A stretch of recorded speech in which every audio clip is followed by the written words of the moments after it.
అందుకే మేము కోరేది పార్లమెంట్లో కూడా తెలంగాణ వాణి ఉండాలి, బలం ఉండాలి, గలం ఉండాలంటే అది బీఆర్ఎస్ వల్ల అవుతుంది తప్ప ఇంకోటి వల్ల కాదు. ఈ మీటింగ్ ఈరోజు మొదటిది.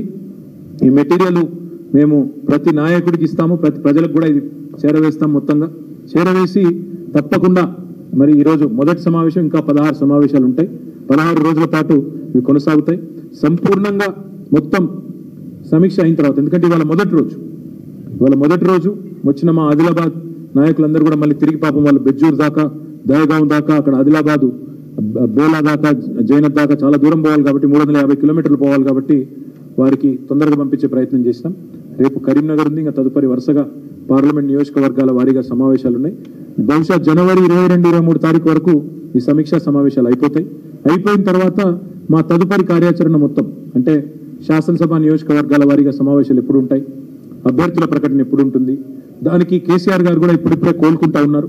ఇంకా ఒక 4 వారాలు వారికి పడుతుండొచ్చు, 4 నుంచి 5-6 వారాలు పడుతుండొచ్చు మళ్ళీ తిరిగి ఇక్కడ ఆఫీస్కి వచ్చి కూర్చొని పనిచేసే పరిస్థితి రావాలంటే. కేసీఆర్ గారు కూడా ఏం చెప్పారంటే, మాకు ఇవాళ ఈ మీటింగ్లో మా నాయకులకు కూడా చెప్పమన్నది, ఈరోజు ఎట్లా అయితే అందరినీ పిలిచి మాట్లాడుకొని మనం అన్ని విషయాలు చర్చించుకున్నాము, అభ్యర్థుల ఖరారు కూడా అదే పద్ధతుల్లో అందరినీ పిలిచి వారి అభిప్రాయాలు తీసుకొని అందరి అభిప్రాయానికి అనుగుణంగా, కార్యకర్తల ఆలోచనకు అనుగుణంగానే అభ్యర్థుల ఎంపికను కూడా తప్పకుండా చేస్తాము. మాకైతే సంపూర్ణమైన విశ్వాసం ఉంది. ఎందుకంటే ఇప్పుడు మొన్న వచ్చిన ఓటు శాతం కూడా మీరు చూస్తే దాదాపు 37% పైనే వచ్చింది. ఇంకా అప్పటికిప్పటికి చూస్తే ఈ ప్రభుత్వానికి ఆల్రెడీ రాష్ట్రంలో వ్యతిరేకత పెరిగింది. మా నాయకులే చెప్తా ఉన్నారు, కార్యకర్తలు చెప్తా ఉన్నారు. ఆటో డ్రైవర్లు సమ్మెలు చేస్తున్నారు, బస్సులో మహిళలు కొట్టుకుంటా ఉన్నారు, రైతులు ఆల్రెడీ నిస్తేజంలో ఉన్నారు. రైతు బంధు ఎప్పుడు పడుతుందో ఏందో, బోనస్ లేదు, ఏం లేదు. ఆల్రెడీ రైతాంగంలో కూడా ఒక రకమైన నిరాశ ప్రారంభమైంది.